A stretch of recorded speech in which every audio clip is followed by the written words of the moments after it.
Well, hey everybody.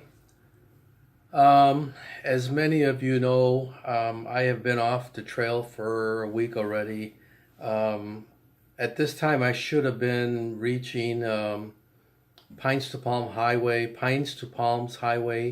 and getting some transportation from there to Palm Springs and flying out. But early on my hike, I ended up getting into some trouble. Um, well, let me back up and let me just tell you how it went. I started fine last Friday. I got started on the trail around 1 o'clock, and at the time, the temperatures were right around 103 degrees because we were reading it on the taxi thermometer. It was a taxi that I took out to the trail. Well, he dropped me off there, and I started off with about 6 liters of water and then like 2 liters of Gatorade. And so I started the trail. By the time I got to the first campsite, which was later on at night, like about 9 o'clock at night, I ended up climbing the first mountain, which is a really long trail. It's like 8 miles. I got to the top, I set up the tent, I camped out there. It was beautiful, everything was fine. But then I realized, I only had like a liter and a half of water left to go, um, which wasn't a whole lot, and plus one Gatorade bottle. Um, Half of a liter of water ended up being used the next morning for breakfast and dinner that same night. So when I took off the next morning, I had the 1 liter and part of a Gatorade bottle. Um, So on the way down off the first mountain, that next day, from one of the weather reports that I saw there while it was happening, was around 105 degrees. It was super, super hot. I could not keep up with that humidity, and there was hardly any shades there at all. There was no shade, no tree shade. The one spot that I did find that had some shade, I ended up stopping in, and this was on the way down off the first mountain, and I stopped there completely drained. I already had run out of water by that point because it was around 11 a.m.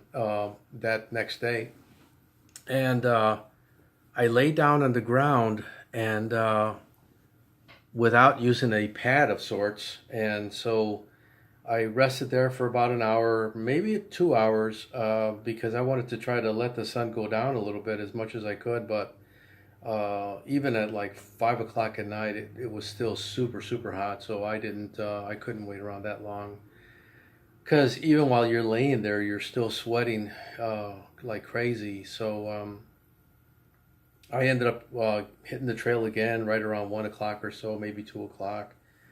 On the way down the mountain, I started feeling like a pinching feeling in my back. And by the time I got off the mountain, I realized that something was definitely wrong. My breathing was off. I was super, super tired. My nerves were taking a shot. I was like really, really nervous. My legs felt like they were very quivery, and my nerves I felt very, very nervous. Like I just got off a roller coaster, and my nerves are still shot. Um,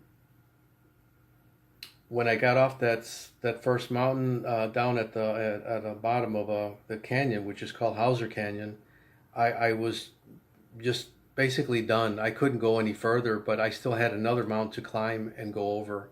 And I tried it. I tried going over the mountain. I went up about maybe a third of the way down, and I realized I wasn't going to make it over that mountain. I ended up having to go back down the mountain and try to call help because I knew I was in trouble. And I thought it was because of the lack of water. But in fact, the doctors were telling me I went to go see a doctor afterwards, and they said most likely the cause of it was I was having a reaction to that spider bite. What happened was when I got to the road, I ended up calling 911.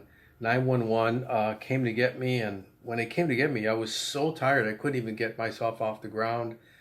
I was so tired. I labored to just pick up my backpack and put it in the truck and then get myself in the truck because the deputy couldn't get out and help. because he was blocked in by a bunch of shrubbery and bushes to open his door.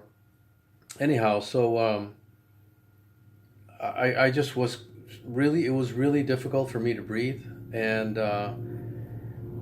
when just since the conversation that I had with the deputy, he says, I need to take you to the fire department. You sound like you're in major trouble here. So he took me to the nearest fire department to get me checked out. And right away, my legs were cramping, my nerves were shot. They could see my nerves were shot.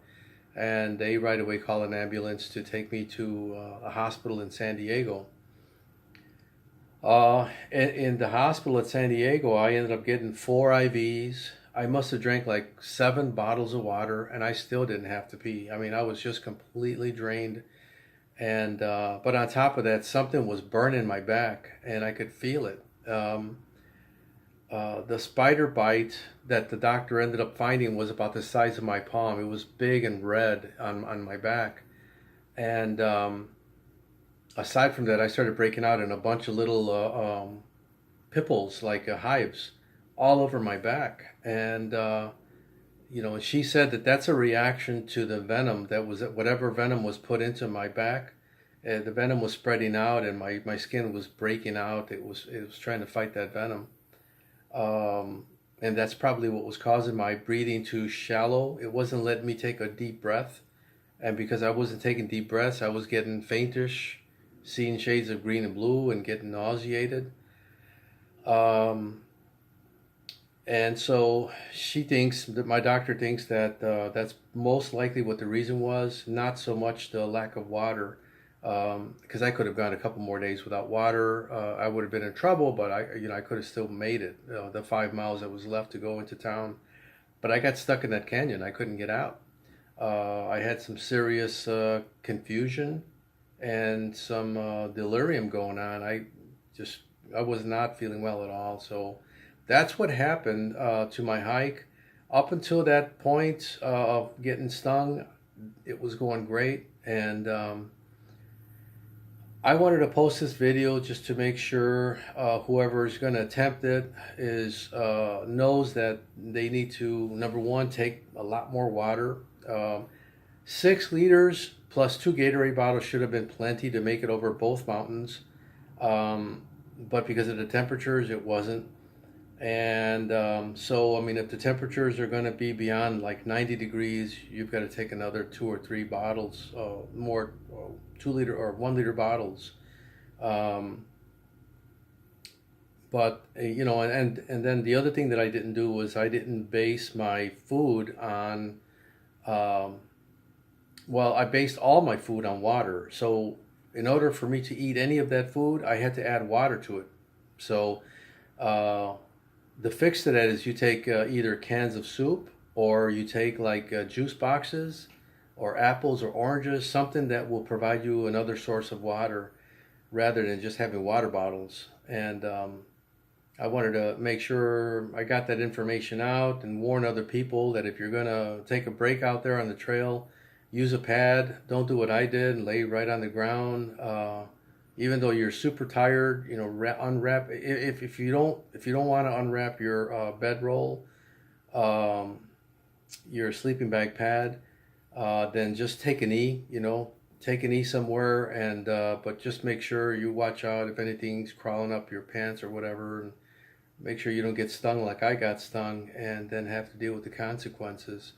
It was brutal, but the little time that I did hike, it was beautiful. It was awesome. I took some great video that I'm going to be adding to this thing, so you can take a look at it.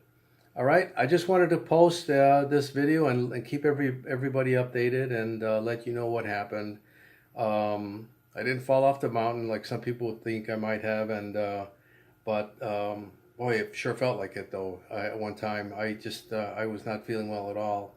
I was completely depressed, completely mad that happened, but it is what it is, and I'll make another attempt. I'm going to make another attempt. I was planning on it anyway.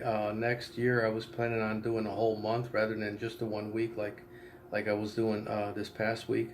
So we'll see how it goes, and I'll post more videos when I get ready to do that hike. All right, thanks, and thanks for watching. Bye.